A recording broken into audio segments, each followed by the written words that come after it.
àlejò ọba apá kejì. Ẹ káàbọ̀ padà sí ọmọ Yorùbá TV níbi tí a ti máa ṣe àgbéyẹ̀wò sinimá tí a pè àkọlé rẹ̀ ní àlejò ọba. Àlejò ọba jẹ́ sinimá tí ó dùn tí ó sì kọ́ni ní ẹ̀kọ́ tí ó pọ̀.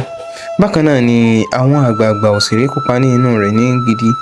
Ibẹ̀ láti rí Yínká Quadri, Rónkẹ́ Òṣòdìòkè, Kùkùté, Péjú Ògúnmọ́lá, Fẹ́mi Ọyálọ́wọ̀ àti bẹ́ẹ̀ bẹ́ẹ̀ lọ.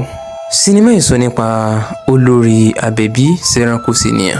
Fún ẹ̀yin olólùfẹ́ wa tẹ́ ẹ̀ tí ì láǹfààní láti wo sinimá yìí, ìbá dára kí ẹ lọ wo sinimá yìí torí sinimá yìí kọ́ ẹni ní ẹ̀kọ́ tí ó pọ̀. Sinimá yìí kọ́ ni pé bí a bá rí àǹfààní lára ìyàwó kan kí a má rò pé ìyàwó kejì kò níwúlò tí ó fẹ́ sí fún wa, ká wá rí i pé kò já mọ́ nǹkan kan àbí kí a máa fi ẹ̀tọ́ rẹ̀ dùn. Orí ìwà yìí ni ó lé olórí àgbà ní eré tí òun náà fi tójú bọ ohun tí ò yẹ.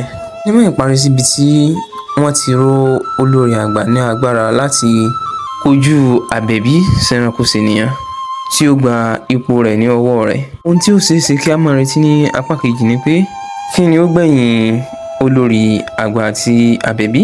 Ǹjẹ́ ipá olórí àgbà ká Àbẹ̀bí? Bí ó bá ká, kí ni ó gbẹ̀yìn olórí àgbà àti Abísógun tí wọ́n jọ pawọ́pọ̀ rò lágbára?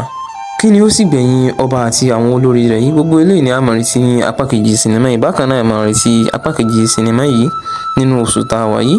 Ó dìgbà kan náà.